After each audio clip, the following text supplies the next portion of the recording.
Shalom, may the good Lord be with you. Let us meditate today further on being humble. How can I and you be humble? Today, let us take the example of Mother Mary. God gave a supernatural plan in her life.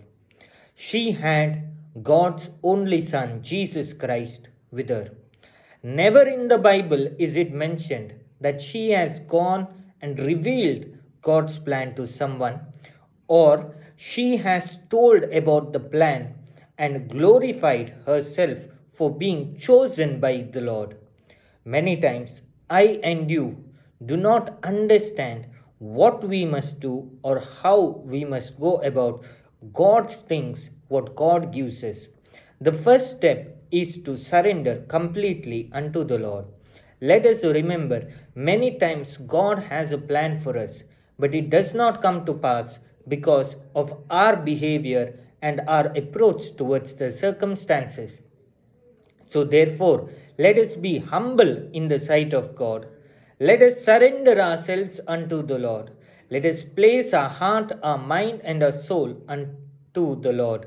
And let us pray that His mighty Holy Spirit may lead us, guard us, and fill us.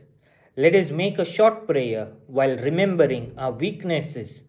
Let us remember yesterday we meditated that we must be according to the Word of God. Today, let us meditate and pray that God may give us the grace to identify where and how we have gone wrong. Mighty Lord, we thank you for your blessings and your graces. Lord, fill each individual with your mighty power. Help us to realize our weaknesses and our lackings.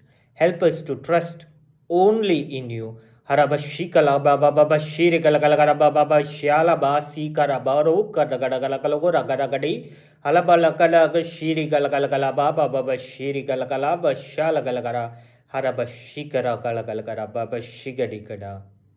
Shalom.